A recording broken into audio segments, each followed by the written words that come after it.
Hi, folks. Welcome to another episode of Film Study. This is Ken McKusick, and it's time for part two of the defensive review of that 24-0 lambasting of the Bengals on Sunday. A happy day, certainly. Joining me to talk about that is Jim Zipko. Jim, how you doing? Great, Ken. Thank you for having me. How are you doing?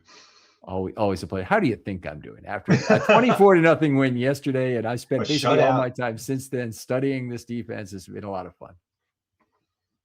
We talked about a lot of things in the first episode I thought were good. Where do the Ravens go from here with their inside linebacker situation? They'll need to go to the street and get somebody for starters. They're going to rely on Trenton Simpson. By the way, when somebody asks him, how do you feel about, your backup alternatives at the position? There's nothing for him to say, but that he's thrilled with this plan. It's kind of like Bill Murray. Talk about Harbaugh. Bill Murray at the end of the first Ghostbusters movie where somebody said we could try and cross the streams, and he says, I love this plan. I'm excited about this idea. I'm excited to be a part of this plan.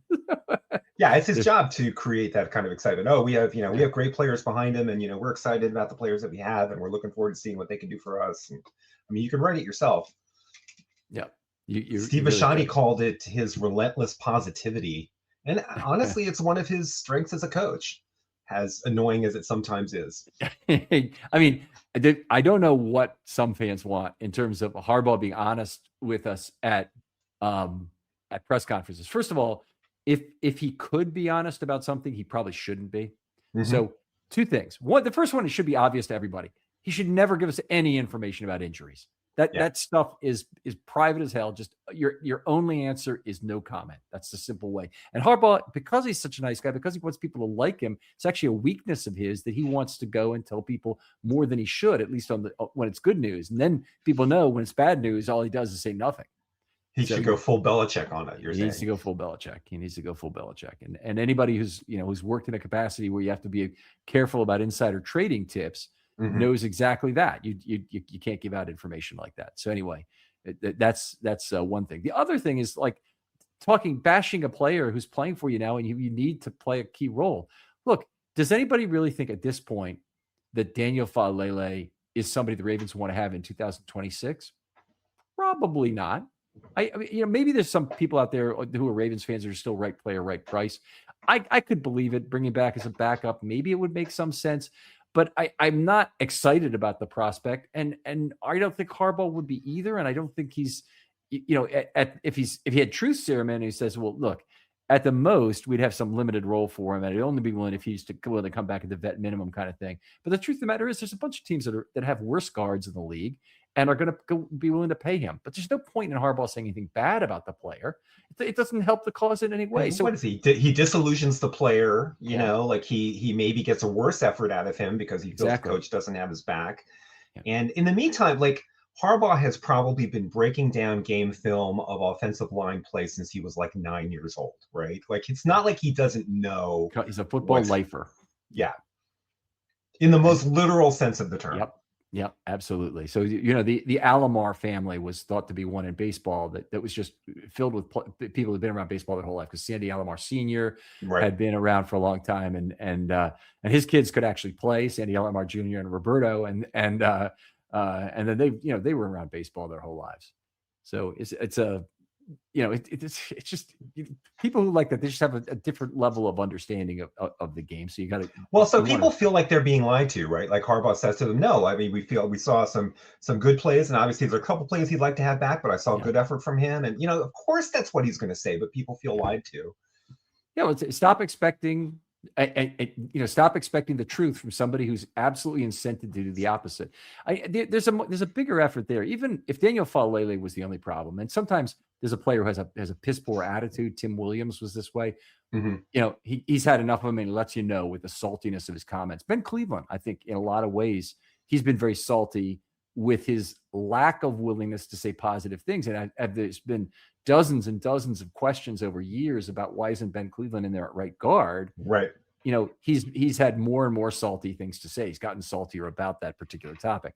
Now Ben Cleveland's suspended by the league. It's not even an option. So you have that, but it's not just a matter of Daniel Faalele in this case and him bad-mouthing him and it not doing any good. It's a matter of the next guy that they get, the next veteran who wants to sign here. What about C.J. Gardner-Johnson if he's bashed him, or Deontay Johnson, who really deserved it? And he deserved to have the crap bashed out of him for what he pulled with the Ravens, and yet Harbaugh never really did it. It's a we wish him the best. Go to your next opportunity. I got nothing bad to say about the guy. As a policy, that's just absolutely the way you have to operate in a free agent league. In a league where word of mouth matters. Where players' opinions of your team and the environment and the culture matter.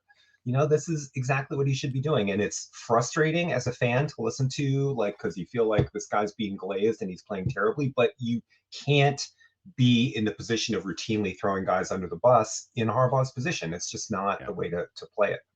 Yeah, completely agree. So I'm fine with his communication style. I mean, the weakness he had is the weakness that nobody talks about, is the weakness that he gives asymmetric injury information. He just should shut his mouth when it comes to injury questions. It's just really that simple. Every coach faces. So Belichick was an outlier, right? Because I feel like every coach or most coaches answer injury questions to some extent or another. I think, the Harbaugh tries to be a model in this regard, but he's only somewhat to the right of center in terms of not giving away injury information. I think there's coaches who do it much better. And Belichick would be the far right in terms of I'm not telling you anything. You go fuck yourself if you're right. Exactly. It. Yeah. All right. We'll have that update out later in the week when we're supposed to. Next question, please. Yeah. Any questions about the Bengals? We're playing the Bengals next. Oh, we're not playing the Bengals next. Whoever we're playing next. Any questions about them? Yeah. I love that even in our defensive show, we cannot stay away from Daniel Fa'alele forever. He still dominates a few minutes of discourse. Yeah, I mean, it's a waste of time, honestly. And he hasn't been as bad as everybody says. He's probably a 25th. Now he's dropped down. He got another bad grade this week, but he's still not at the bottom of leagues. And this Miami team that's playing tonight that I'm watching in an abortion of a game versus the Steelers. They have two guards who are both worse than Daniel Fa'alele, Cole Strange and Josh Sabayanaya. And it's unholy to watch, to watch that happen. But the Dolphins would love to have Daniel Fa'alele probably, or they'd love to have somebody else. If we can drain another couple of minutes out of this, what do you think of the guy they acquired off of the ex-Texan that they picked up the other day? Not Kenyon Green. You're not talking about him. You're talking about the newer guy. Mm-hmm. You're gonna have to remind me of who that is. He's a guy who's signed to the practice squad. Yeah, look it up. We'll come back to it. I want to go to individual player stuff, so we're not completely behind on this.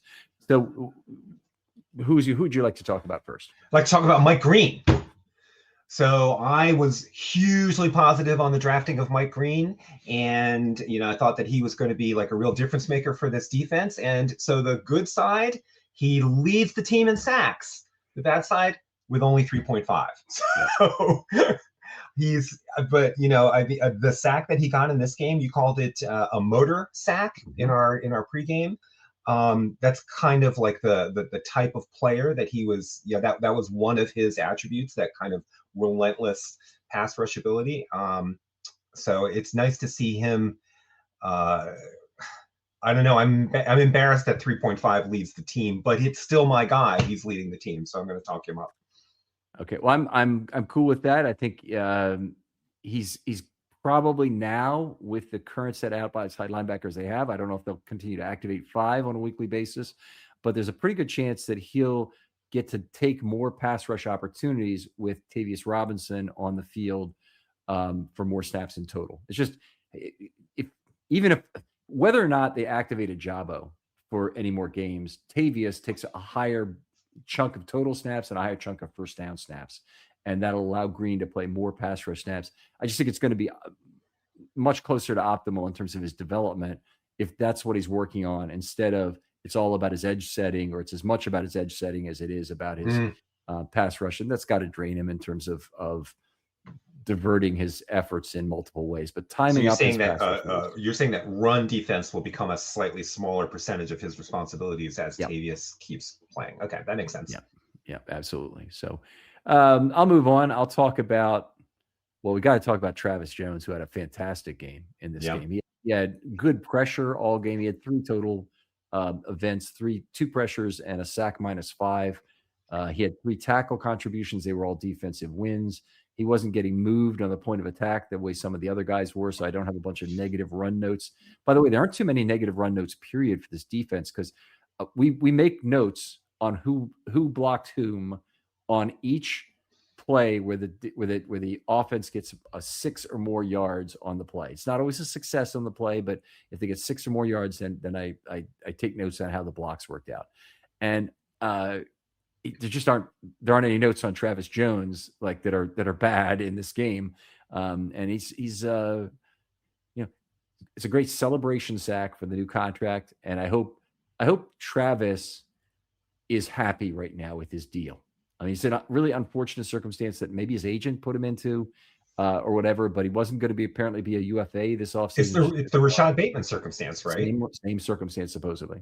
So just for listeners, but Bateman 1 year failed to accrue a season of service after year because he didn't report on the first day or something like that. It reported 2 days late or something, and so he didn't accrue the year of service. And I don't know whether that's something that the Ravens would have to waive away, but in the case of Bateman, they told him, hey, look, we want to negotiate in good faith or whatever.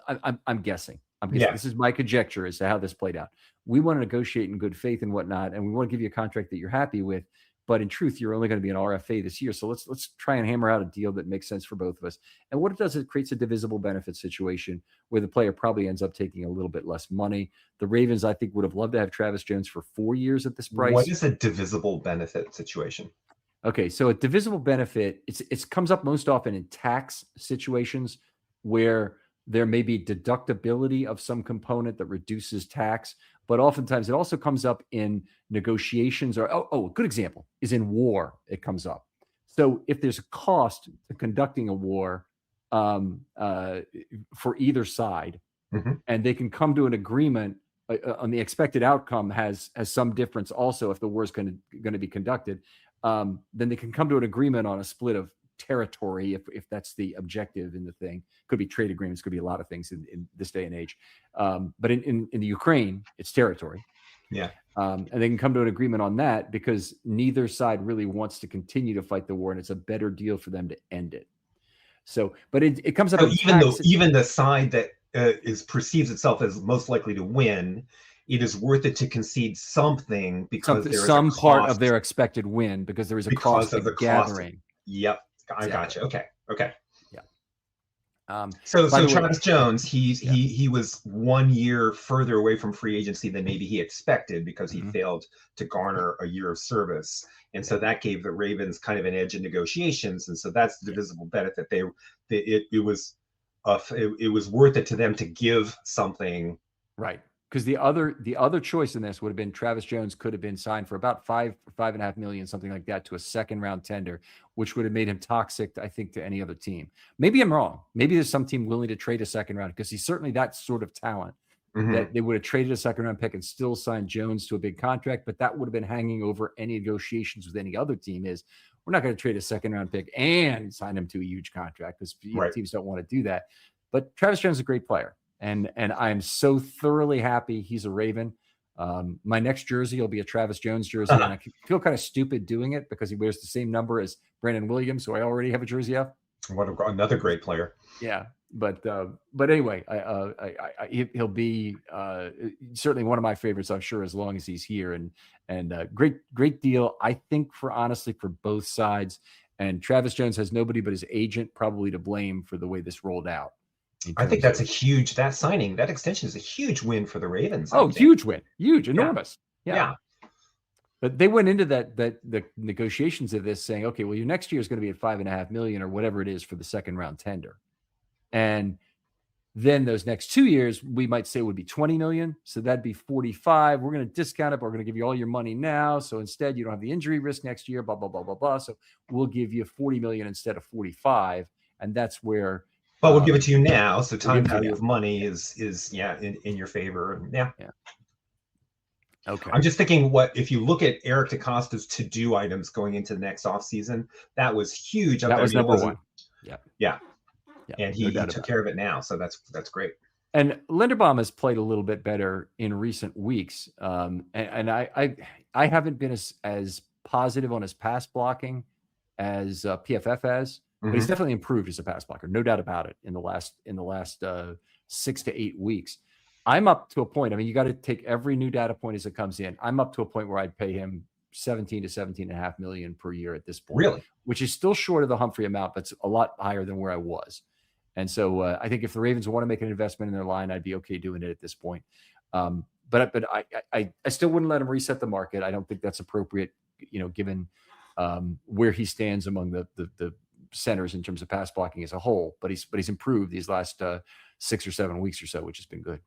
He supposedly is one of those guys, one of those locker room guys, one of those character guys, one of those high value teammate guys. So, maybe. All right, your turn.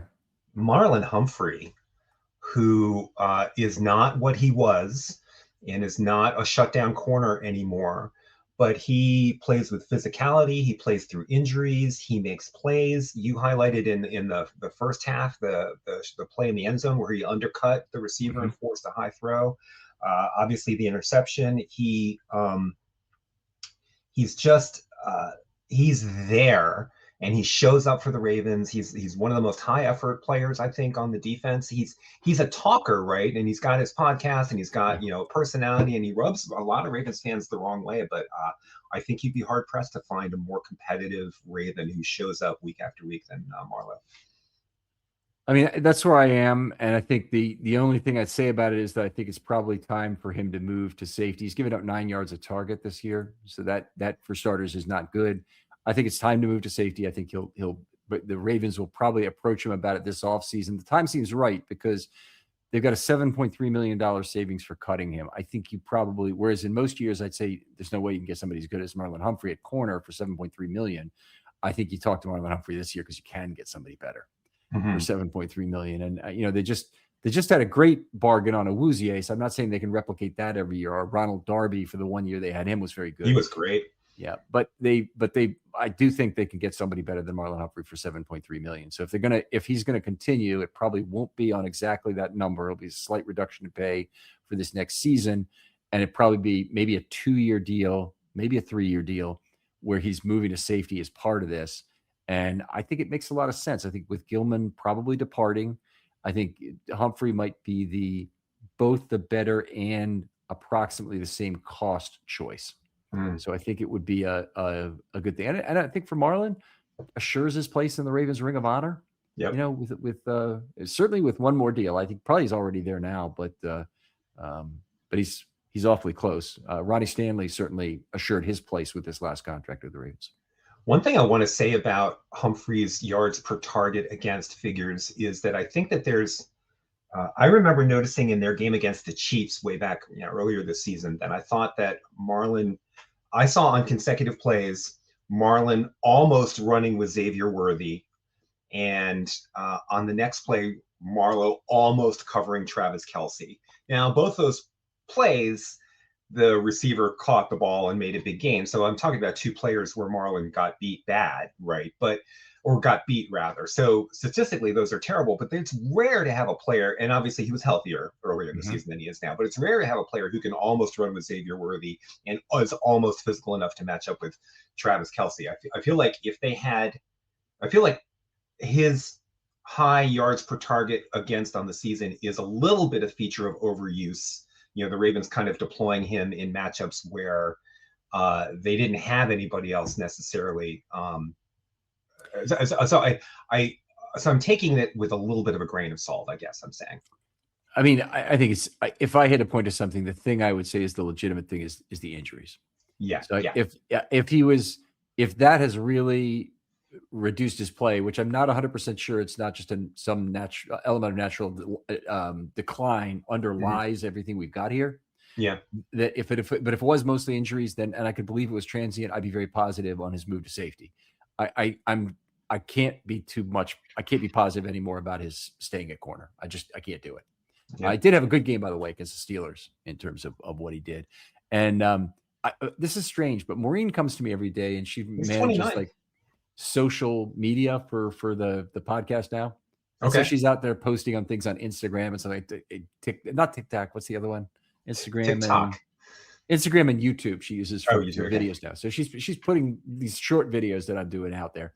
And she said there was an award given to me that she presumes is from Marlon Humphrey for being a fan of Marlon Humphrey. It's like I got to look at the thing. I didn't take a look yet, but I appreciate you, Marlo, and I hope you've got 3 more years at least at safety for the Ravens, because I'm really excited to see those portable skills that I see. Punching the ball out as a second man to the ball, as the first man to the ball, and being able to use those off-man coverage skills, I think extremely portable to safety, and I think it'd be very good there. All right, my turn, right? Yes. Let's go with Roquan Smith. Terrific game in this one. 7 defensive wins among 14 tackle contributions. He's came off a game against Pittsburgh. We had 8 out of 10. So tons of defensive wins, epitomized by the 4th and 1 stop where he jumped right into the hole created by John Jenkins. Great play by Jenkins, but Smith jumped right into that hole and nobody was getting through it. And he took him down, got the Ravens the ball back, finished that Bengals drive, and finished the shutout, frankly, on that play. He had a contribution to 4 drive-ending plays in this game. Really good coverage of Gesicki. I pronounce this Gesicki. It's a hard G, isn't it? Yeah, Gesicki, yeah. I think it is. Yeah, down the left hash, pretty much. When they had double coverage, they had a nice inside-outside bracket on that play, and the ball went right off Gesicki's fingertip. But it was a play where Roquan had a big hand on it. Whoever was doing the game was it? I don't know. Adam Archuleta was the color commentator. Adam Archuleta. Yeah. Okay. Well, he was praising like crazy the ability of Roquan to be underneath on one of the balls that was tipped, I think, for the Humphrey interception. I think it was that one.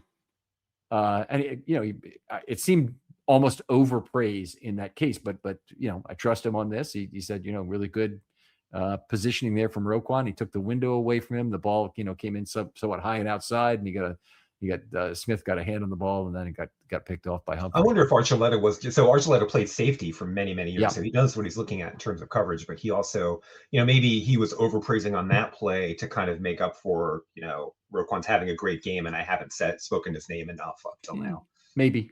I mean, I think Roquan's coverage abilities are dramatically undervalued. Dramatically so. And the primary thing about this is the what I'll call CJ Mosley syndrome, is that you assume a guy can't cover when he's by far the better of 2 coverage choices you have at inside linebacker. So he's forced into a disproportionate number of disadvantaged situations because he's the best you got. So is Trenton Simpson a reasonable alternative? Well, not at this point. Was Patrick Queen ever? No. So yeah. You'd rather have Roquan dragging the seam and trying to make a tight window for a quarterback, even though it looks like then he's getting beaten and PFF is assigning the target to him because it's between level 2 and 3. Yeah. It ends up being a very difficult situation for him, but I believe he is dramatically undervalued as a coverage player. So 2 things I want to say about that. So the first thing is that I read somewhere, and this is the internet, right? So it could be 100% vapor or bullshit. Okay. But I read somewhere last offseason that the linebacker coach with the team last year in the prior offseason talked to Roquan and told him that he needed to come in to camp a little heavier so he could play a little more physical. Huh. And that took like a half step away from his speed. And Roquan was playing slow for like the first third or so of the season, but he lost weight as the season went on and got faster. And they cut that linebacker coach and have a new guy, and Roquan's playing fast again. So I heard that, and I would like to believe it because it paints a picture of a player who didn't report out of shape, but actually was taking coaching and maybe misguided coaching. Okay, I want to look it up, like what his yards per target are for the year. Let's see if I have that here. So this uses the PFF targets, which if you know are tremendously difficult on inside linebackers. But he's given up 396 yards in 56 targets, which is not 7 per, right? Oh no, maybe it is 396 over 56, right? It's about that 7.1 yards per target. So that's good. That's lower than the league average. That is probably lower than the league. Yeah. Oh, you're saying in terms of yards per target. Yeah, you would know. Yes, it is. You would know. And I don't know if it's lower than the league average in inside linebacker, because inside linebacker has a lot of downhill play involved. So some of his ability to deny yards after contact, which is very good, is rolled into that low yards per target number. So it's very close to the league-wide yards per target figure for tight ends, and it's higher than the league-wide yards per target figure for running backs. Okay. And it's much lower than the league average yards per target figure for wide receivers. What's for wide receivers, the yards per target on average? I'd have to look it up. It's something like 8.5, and tight ends is close to 7, and running backs is around 5. And I would have to take some time to look it up to tell you more precisely than that. But those are ballparks. Okay, so that means the yards per target across the league is something like 7. That takes out the sacks and a lot of the throwaways, depending on where you're getting your targets from. If you're getting your targets from PFR, for example, you would totally. Okay. Free sources, baby. So the second thing I wanted to say about Roquan is that I feel like the inside linebacker position is devalued as a pass defense position. But so much pass offense happens in the short middle of the field. You can't, if your middle linebackers, if your inside linebackers can't cover, your tight ends are eating your lunch, running backs sneaking out of the backfield. I mean, like, this is a ton of offense happens right there where the inside linebacker plays. Yeah, you can't hide that guy. If you're going to play a committed nickel scheme, which is the Ravens play, not a committed nickel, but they do play a nickel on first and second down most of the time, then you're only getting a third of the time. You have Kyle Hamilton in that spot. And the rest of the time you always have Roquan, but you could ask Roquan to be a pass rusher on a play. But Roquan will always have some responsibility in coverage. And the only time you get a better coverage player next to him is when you have Kyle Hamilton there. Yeah. And coverage was, thinking back to Ray Lewis, coverage was an underrated part of Ray Lewis's game. He was so freaking fast and had such amazing anticipation. So he went through stages. He went through an evolution in his career, but he became a guy who didn't have the speed anymore and who had to get in the lane, but he was expert at that. He understood eyes in the back of his head in terms of knowing where he needed to be in the lane, could read the quarterback very effectively. And then we saw him. I know there's a mythology which goes with Ray Lewis about his run in the 2012 playoffs. He's an awful player in 2012. Yeah, it's just very simple. He was over. He was at the end of his career. It was over. And in the playoffs, he racked up a lot of tackles, but he racked up a lot of tackles because they were picking on him just constantly. They ran at him, they threw at him, they did whatever they could because it was one of the weakest points in the Ravens defense. And he almost lost the Super Bowl for them by getting beat on crossers by Vernon Davis, right? Was the guy for the 49ers? Yeah, it was Vernon Davis, yeah.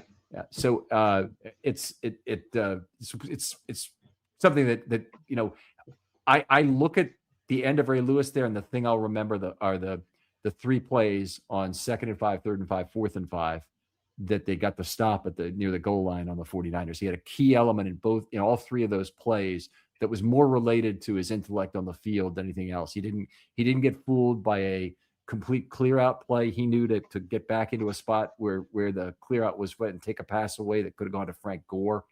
And he let Jimmy Smith make the decision. Then Iupati, I think, was the left guard for the 49ers in that game. He jumped into the left A gap and had Iupati jump in after him while Suggs took the left tackle, and Dannell Ellerbe came in from level 2 for the game-winning pressure. Ellerbe. There's a name. So that was Ray Lewis's doing. So he went out like Ted Williams with 3 plays to win. Actually, better than Ted Williams, because Ted Williams played in a meaningless game and he hit a homer on his last at bat. But Ray Lewis had Super Bowl winning plays on his last 3 defensive plays. Pretty good. Yeah, that's the kind of insight we tune into, man. Ray Lewis was pretty good. Is it my turn to pick? Yeah, go ahead. Draymond Jones. So I'm going to steal a number that you provided me, which is that he had 5 quarterback hits in this game. Which tell me where that ranks in the league this year. 3rd highest total in the NFL this season. I am by told any player. Yeah, the Ravens media PR staff came out with this and don't know how to evaluate it exactly. I don't know whether they got it from PFF quarterback hits, which would like subtract sacks, because he had all 5 were actual quarterback hits as opposed to any being sacks. So there might be something like that going on. Or if they got it from PFR, which would be the more reliable sources because that uses the official quarterback hits. then it's still very impressive. It's an impactful much more day. impressive. Yeah. He has been such an amazing acquisition for this defense, and I did not expect very much of him when we traded for him. So yeah, well, he's been terrific. He's been the team's best pass rusher, I would say, since he got here. Here's one interesting thing. He's got a sack and a half right now. If he gets a second sack and the Ravens make the playoffs, that draft pick goes up from a 5 to a 4 that they traded away. The Ravens are highly incented to not let that happen. There's another player who might take a week off in week 17 if I don't know what incentives he has in his contract, but the Ravens would be better off saying, hey, you know what? We're going to pay you all those incentives. Yeah. You may have $100,000, $150,000 in incentives. Difference between a 4 and a 5 is a hell of a lot more than that. Yeah. So. Yeah, that's true. That's true. But I mean, like, I want him to get the sack and I want them to make the playoffs. Like, I don't want to, be penny wise and pound foolish here. To entertain this sort of things, but sometimes 9 yards is better than 10 on first downs. Like, yes, of course, yes, okay. Of course. So, what number of sacks? 2nd and 1 is huge. You can do anything on that down. So we understand with a notional thing we're talking about here. So, what number of sacks would you need from Draymond Jones the rest of the way to make it better than if you got 0? Let me tell you about the online cannabis company that's changing the game, Mood.com. They created an entirely line of functional gummies, 100% federally legal THC blends, discreetly delivered right to your doorstep. And here's the best part. You can get 20% off your first order at Mood.com with the promo code RAVENS. Now, I've tried a bunch of their gummies myself. Each one's totally unique. The Sleepy Time gummies knock me out right away. They help me unwind fast, leave me refreshed the next morning. The Epic Euphoria gummies, they're perfect for when your day just isn't going the way you want it to go.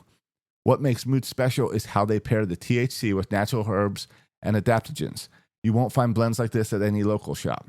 They've got gummies designed for focus, relaxation, clarity, even energy, all made from cannabis grown on small, family-owned American farms. No pesticides, no shortcuts, just high-quality weed you can trust. Plus, Mood backs everything with a 100-day satisfaction guarantee. So head on over to Mood.com, check out their amazing selection, and don't forget to use the promo code RAVENS at checkout to save 20% off your first order.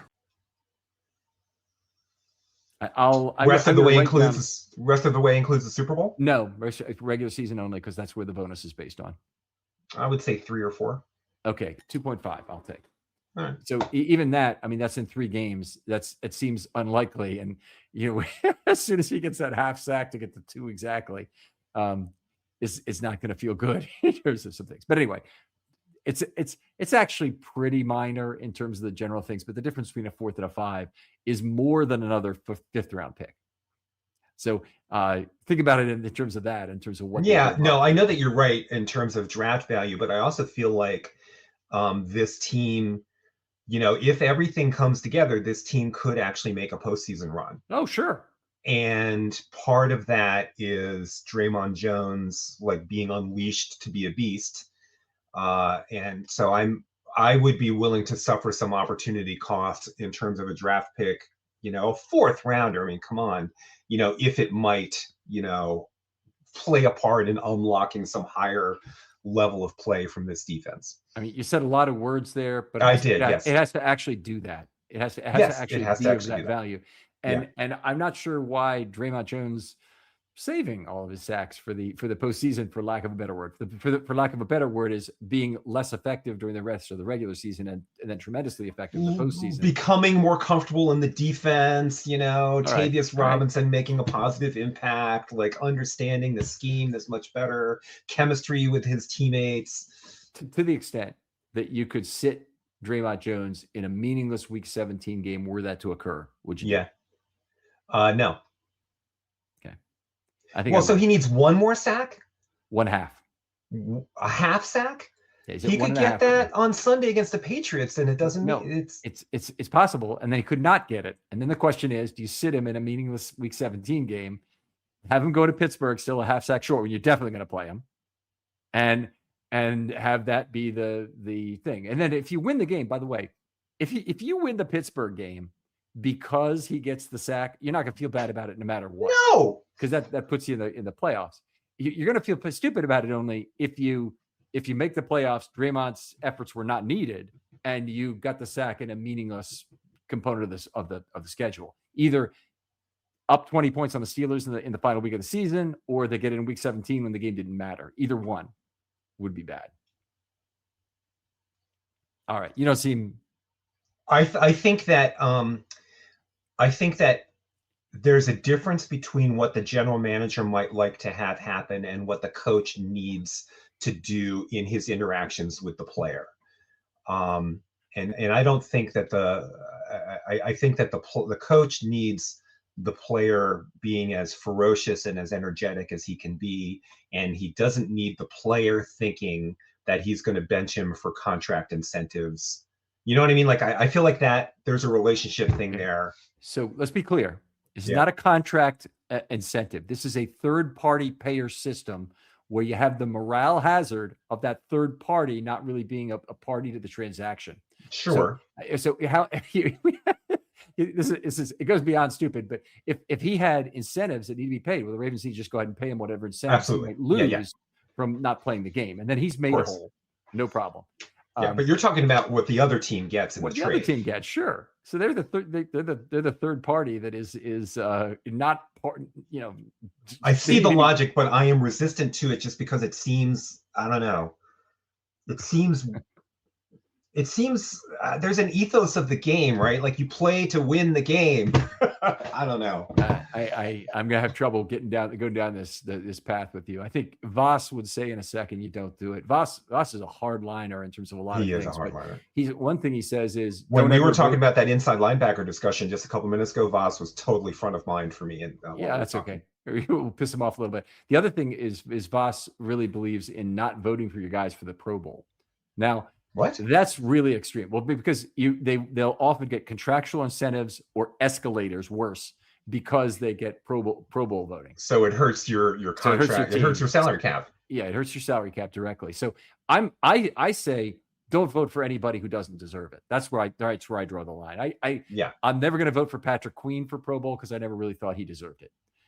So that would have been one. But am I going to vote for Ronnie Stanley in a good year? Sure. Am I going to vote for Kyle Hamilton every year? Sure.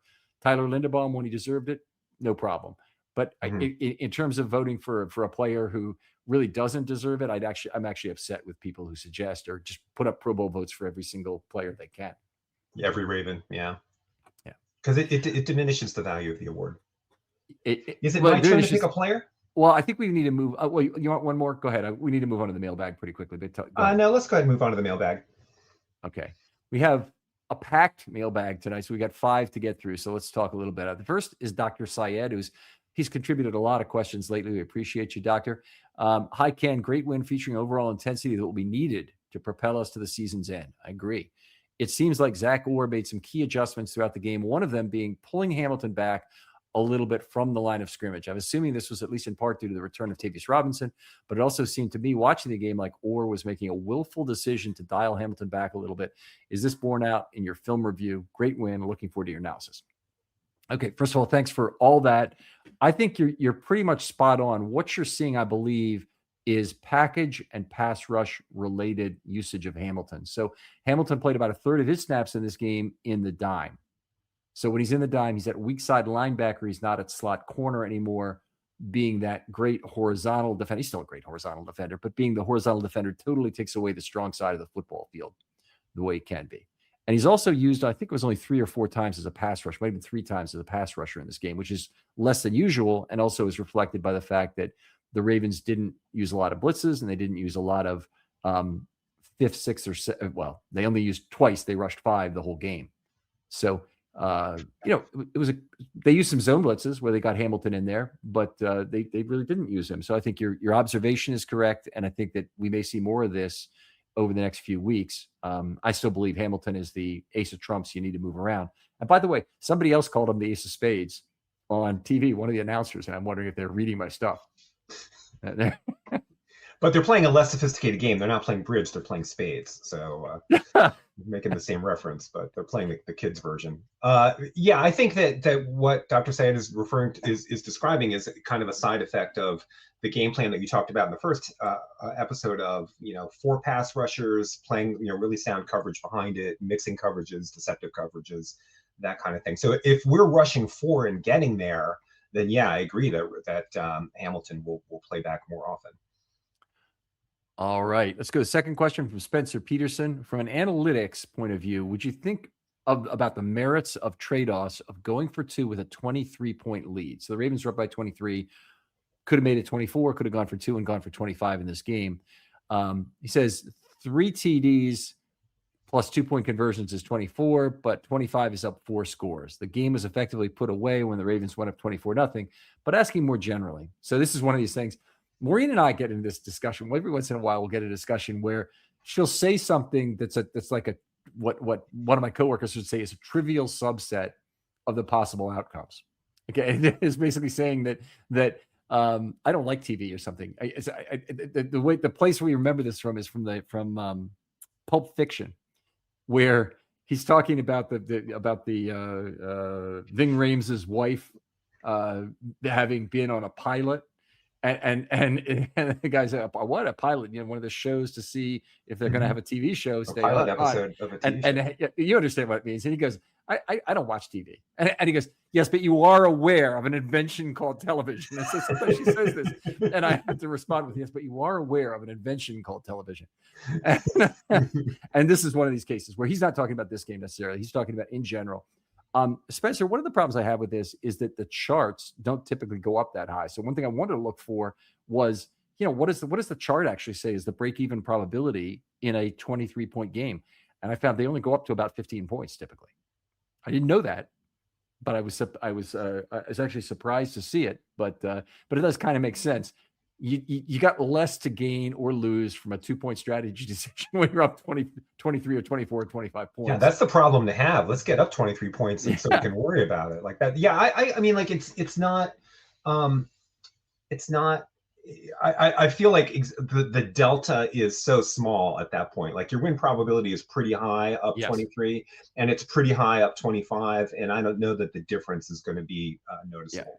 You bring up a great point there, and that's something that I want to see done differently in like the Ben Baldwin bot numbers, because they'll give you a win probability, go for it probability, and a kick it probability, whether it's punt or field goal, and then they'll give you the percentage that it improves your win probability on average, given your chance of winning the thing. What I want to see is something different. I want to see the percentage chance of you making the goal divided by the total range of potential outcomes that are there. So the top to bottom range in outcome, let's say, is only 4% because it's late in the game and it's 92 or 96 that you win the game, but your chance to win the game is 1.5% better. Well, it's a big deal. 1.5 over 4 is a big advantage. But if it's 1.5, it's going to say something about it's a marginal go for it situation. Yeah. So I that's where I'd like to see a different calibration of that Ben Baldwin bot. You should text him. You should, ping him on Twitter. Tweet him. I'm sorry, that's the word. All right, ready for the third question here? I am. Tony Petrocelli. Not sure. It's Rico Petrocelli. This is might be Petrocelli. So anyway, apologize if I'm spelling it wrong. I'm sure you'll tweet me back. Do you think the Ravens would actually rest their starters if the Week 17 scenario occurs? Well, I'm yes, you're no, I think, right? Yes, I am. I am currently no, but if the situation arises, ask me again next week. All right. I think that the mantra is stack the wins, right? I just don't see it. Even the ones that don't matter. Because the Ravens have had plenty of Week 18 games where they've sat Lamar in the past. Yeah, I don't know why a Week 17 game feels right. Mind you, I'm not saying this is mathematically well-founded, but a Week 17 game feels different to me from a Week 18 game. But that doesn't make any sense, right? Because a Week 18 game and a Week 19 game with a playoff game the following week, like what the hell am I talking about? I don't know. Yeah. So Week 18 is be the start of a 5-week playoffs for the Ravens, effectively. Yeah. They want to be as healthy as possible for the start of the playoffs, right? God damn it, you're convincing me. Okay. I'm not happy about it though. It doesn't seem right. Like you gotta like, especially like you're in a race to the division title, and the idea that the game could not matter. It's messing with my mind. Okay. Now, if the Ravens were to lose to the Patriots, well, no, because we would need to be within a game either way heading into the final. If they lose to the Patriots, then they would need the Steelers to lose each of the next two games, and I can tell you right now, ain't happening tonight against the Steelers. So it's the Dolphins. Yeah, the Dolphins are not getting it done. So it's going to be a tough road any way we look at it for the Ravens to get through to a Week 18, even having the chance. So this season has been such a tire spinning in the mud season that I lean towards they need every opportunity they can get to build offensive chemistry and rhythm and to get things working. Lamar's missed a lot of practices, but if Lamar tweaks something this week, then Jesus, I don't know, Ken. Okay. Lamar's missed a lot of practices is all I need to hear, and then I think I've won. Let's move on. 410 Sports Jam says, was the defensive performance a function of better performance from the Ravens players and coaching staff, or more a function of an unmotivated and distracted Bengals offense? I don't want to be a negative person, but the Bengals have a history of seemingly scoring with ease against the Ravens when they are motivated. Do you happen to have a motivation rating for the Bengals from every past game you could look up for me so we could see if he's correct? So yeah, I'm in that boat too, because one, I hesitate to impugn motivatedness to a team, and two, the Bengals were facing playoff elimination. It was not like a meaningless game for them, and they had just beaten the Ravens, so they had every reason to feel that they could beat the Ravens again. So I'm more inclined to feel that maybe, the cold affected them and their offensive line maybe wasn't good or something like that. Then I would be inclined to feel that they were lacking motivation going into that game. Were they lacking motivation perhaps because the Bengals didn't clean off the seats of the snow that they were supposed to? Well, that could be, yeah. The fan apathy kind of drifted down from the stands to the players. No, I don't buy it. Yeah, I don't buy it either. And I saw some video somebody had taken from the press box. They're obviously inside a glass area and they're taking pictures of the stands, which are sparsely occupied to start with. There's no, the stadium is probably half empty to start the game. But after the interception return for the touchdown, put the Ravens up 24-0, he's watching all of the Bengals fans. There's video of him watching all the Bengals fans leave. I presume they weren't Ravens fans leaving at that point. No. You never know. You still have something on the line. I'm not buying the motivation thing, so I appreciate the question. I think this is a case where the Ravens did have really an outstanding plan to slow down Burrow offensively, and the weather might have played a role, but I don't think motivation played a role. All right, Angela. Also, game script got away from them. Yes, sure. Yeah, and how would you attribute motivation to causing some of the big plays that blew apart? So if you look at the biggest three plays of the game, play number one is Tavius Robinson not getting blocked, running right through the B gap for the 15-yard sack. Is that a motivation issue? It's definitely a assignment issue, but I don't know that it's a motivation issue. The motivation affected the offensive line's preparation so that they were ready for that. So the unmotivated O-line didn't care to block correctly. You are the cable layer of cable layers. If you really want to try and or maybe a cable puller is that's the bad thing in IT, right? You don't want to have people pulling cables in the basement. All right. Term from my youth, so maybe okay. So anyway, my point is you're going a lot of way to create an argument that trying to help a brother out. Yeah, we have an emailer asking a question. So the possibility number two is, did Jamar Chase tip that ball to Humphrey because he was unmotivated to catch it? I mean, Jamar Chase, you saw his game here. He's motivated to catch every ball that's thrown to him. Every ball he's like catching money. I don't think there's even that. I mean, I think he just wants legitimately, like most wide receivers do, to have the ball thrown to him and to catch it. That's what they freaking live for. Yeah. So I don't think it's that. And then the last play, Who was unmotivated there? Was Joe Burrow unmotivated to accept the contact? That's maybe the one I could believe. Which one is this? Which play is this? The Van Noy interception, because he was kind of falling down backwards. They didn't even credit in the game book a quarterback hit to Tavius Robinson on the play, which is ridiculous, by the way. Yeah, because he destroyed him. He ran right over him after the play, but he was kind of going to the ground as he threw the ball. I was like, okay, are you saying that's the lack of motivation? I don't know. And maybe I could buy it. He just had checked out of that game down 17-0, possibly. But if the coach felt that way, he just pulled Burrow for the next drive. Yeah, and he would have put it back out there. So he obviously didn't feel that way. All right, let's move on to the next question here. Angelove85, appreciate all your questions, Angela. Exhibits one almost every week. Hi, Ken. How'd the defense change once TB went out in the opening kickoff? So he's talking about Buchanan. It wasn't the opening kickoff, right? It was after the first series. It was on the punt or something. We got hurt. Yeah. Do you like the idea of Trenton Simpson replacing him, or are you looking for a number of packages / substitutions to mitigate his absence? Also, how do we match up against New England defensively? So I love this question because he wrote the script for us for like a big section of part one. So that's great. Yeah. So we talked a little bit about during the packages. We one of the things we said is that they really seemed to be hesitant to have the Simpson on the field on 2nd and medium, or 2nd and 7 or 8, where they would normally have normal committed normal nickel. They'd be playing a big nickel is the version the Ravens play. They would have had that on the field normally, but they didn't. They went to dime in a lot of the situations earlier than they have for the rest of the season with Buchanan. So they may have already made that choice in terms of what they're doing. And they definitely have to get another linebacker. These are good questions. Yeah, these are excellent, aren't they?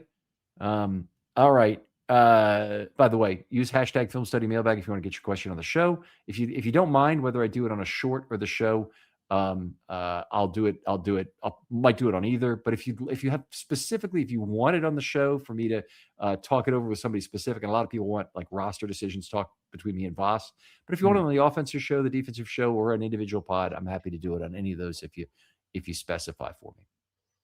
I think we talk about one more thing before we get on to the MVPs of this game, which we can finish with, and that's where do the Ravens go from here? What is it important for them to take from this win over Cincinnati and make sure that it's portable at home against New England, on the road in Green Bay, and at Pittsburgh?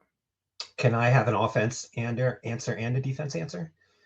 On offense, some of the same commitment to running the ball and mixing it up between Derrick Henry and Keaton Mitchell. I don't think that Derrick Henry is the every down slammer that he has been for most of his career, but like maybe 2/3 of the carries. I think you still need to change a pace back. And on defense, the getting pressure with 4, like keeping that up, and obviously well, that's it. Those are my things. It's getting pressure with 4. If you could will that to happen for any team, it's about the biggest thing you can do defensively to win. And the great defenses of all time, they typically had a great 4-man pass rush that was at the heart of what they did. We grew up with the Colts in the mid-'70s in the Jones era, and they had the sack back, and the Vikings had the Purple People Eaters, and the Rams had the Fearsome Foursome. The Doomsday Dallas defense. Doomsday Dallas defense, and the Steelers had the Steel Curtain, and the great teams in that era all had a bunch of great pass rushers that could get it done with 4.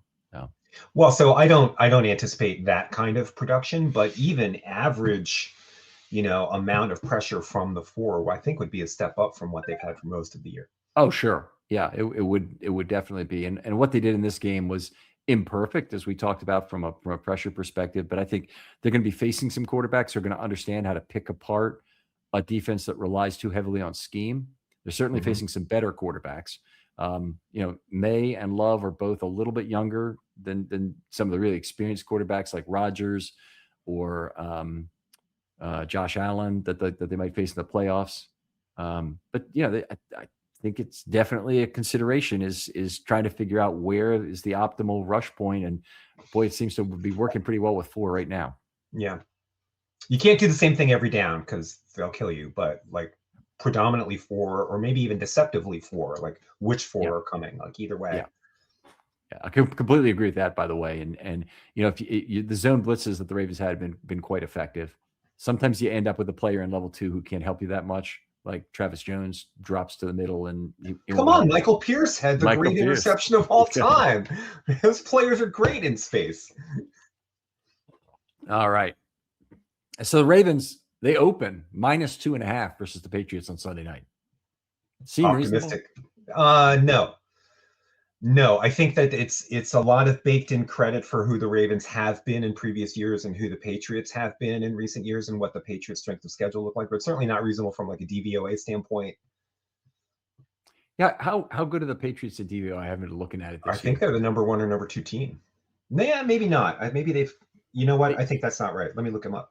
They have a good point differential, I know, but they played a really weak schedule, is my recollection. Yeah. So that would DVOA would penalize them there. All right, second. I'm almost there. He's almost there. We'll take just a moment. I can stretch out my back a little bit. There we go. Good Lord, where are they? Well, they're not in the first 1, 2, 3, 4, 5, 6, 7, 8, 9, 10. Oh my God, they're below the Ravens. Okay, so right there, I kind of had thought they'd been a fraud for most of the year. So they did beat the Bills. They're 15th in DVOA. Okay, that's about the same level. The Ravens are right at about the same level where they won the Super Bowl in 2012. This is a team, if they get in the playoffs, they could certainly be dangerous in a league without a truly great, or a conference without a truly great team. I mean, this year is very reminiscent of 2012 in terms of offensive struggles and criticism and stuff like that. Mm-hmm. The Patriots scare me because I feel like we've seen teams from this coach challenge the Ravens, and he's brought teams that on paper were less talented than Ravens teams and either beat them or played them to a standstill. Okay, well, fair enough. I mean, I don't bother looking at it too much because I just get worried to death no matter what. I'm a natural worrier, but I'll be looking more this week at the matchup defensively versus New England, because I don't know that much about the Patriots honestly right now. But through the Know Your Foe episodes and as I prepare for the matchup with the matchups episodes, I'll work on things that make sense against this defense and watch more tape of New England during the week. They look to me, just a quick glance at their stats today that I did, they look like a team that does receiving by committee, even though they've got Diggs. They've got a lot of guys with like 400 yards, 500 yards. They've got their leading rusher is a 700-yard guy. They just look like they're spreading it around, which may be a Josh McDaniels thing. Could be. Yeah, it could be. Okay, let's get back, talk MVPs for the game. We go 3, 2, 1. Are you ready with your list? No, can you go first? I can go first. I will go with number 3 is Draymond Jones for me. And we talked a little bit about the great game he's had, and the fact that he's number 3 is remarkable because typically on any week he'd be number 1 with the performance he had. Outstanding pass rush. Did some other things well too. He is a designated pass rusher at this point, and I think Tavius is going to help him play more exclusively on pass rush snaps or a higher percentage of passing downs. Travis Jones for me. Okay. So Travis Jones, outstanding pick, by the way. He had a great game, and I had a hard time leaving him out, but I did in the end. And he's on my honorable mention list. My number 2 guy, or you can go with your number 2 guy if you want to go next. No. Okay. My number 2 guy is Roquan Smith. Huge game for Roquan. 4 drive ending plays is a lot of high leverage play done. And he said 15 defensive wins the last 2 weeks is an outrageously high total. And he said, I don't know how many drive ending plays. It might have only been 2 last week, but to have 6 drive ending plays in a 2-week period is absurd. So the 4 is almost the highest of the year. I believe it's been only beaten 1 time, and that was by Marlon Humphrey last week. He had 5. That's crazy. The idea that this defense is rounding into shape is potentially exciting. It's hard not to cap your enthusiasm about this team. Like I want to get excited and I want to protect myself and not get excited. Those 2 things war with me. I want to pick a player that I don't think maybe is an MVP, but I would like to mention him, and that's Nate Wiggins, who had I think a tremendous challenge and played capably. He certainly didn't shut Jamar Chase down, but nobody shuts Jamar Chase down. But he made he made the plays difficult, I think, for the quarterback and the coach and the receiver. Don't have any problem with that selection. I probably wouldn't pick him in this game, but Nate Wiggins has been such a week-to-week performer that I understand completely. He had a missed tackle that on the, I think, the 27-yard play by Chase that cost him some yards, but otherwise I thought he had a pretty darn good game. And again, you're right on the money that he had the toughest assignment out there. My number one guy might be your number one guy. Alohi Gilman is my number one guy. Yeah. Okay. So not only he ran the ball back, which was nice. That actually was a small play. I thought the biggest play he had was being on the back end of a bracket where he would have had the interception on the very first overthrow to Chase, went off his fingertips. Instead, it went to Humphrey's hands. But they were Humphrey, both there. Good play on a rotating football. Always like to see that and like to see the ball collected. But the fact that if it had been overthrown, Gilman had the perfect loose bracket coverage there to make the play on the ball. He's been a tremendous addition. I was very suspect of that trading away a pass rusher on a team that has weak pass rush, but I can't say that I think we have to say that it's worked out well. I will not feel forced to say that because of Oweh's great sack total. And I don't really believe the people who would say, "Oh, he'd never have done it here. This scheme doesn't fit," or whatever. I don't think they know. I don't really think they know. And the Ravens have been so desperate at outside linebacker to generate pass rush. They traded away their best pass rusher at a time where the situation got even worse the next week. So, yeah. All right, who's your number one guy? Oh no, I'm done with two. You're done with two. Okay. Yeah.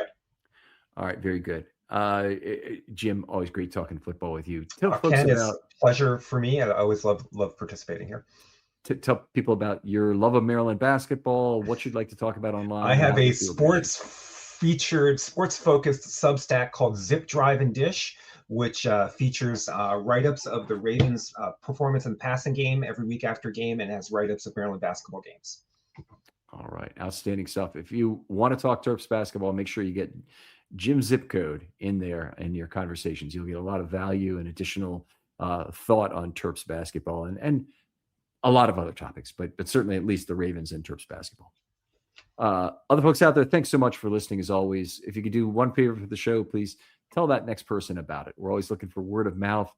We're not very algorithm driven here. There's some of that. Maureen's trying to get us in a better position to take advantage of how people look at YouTube videos and getting more people to do that. I love your video shorts after games and stuff. Those are great. You enjoy that? Well, yeah, send in a question. Send in a question to hashtag Filmstudy mailbag that I can answer with a 1 to 3 minute video, and I'll be happy to do it. I kind of, when I was a kid, we watched Saturday morning TV like all kids did. And the things I really loved were the in the news. Do you remember that? I mean, Schoolhouse Rock and all that stuff. That was great too. You know, I'm Just a Bill and how that works. But the in the news things were very well done on TV to tell you about current events for children. In a bite-size, digestible format. Yeah. I'm this close to singing the "I'm Just a Bill" song, so we better get out. We better get out of here then quickly. Jim, thanks again for coming on. Thank you, Ken. And we'll talk to you next time on Film Study.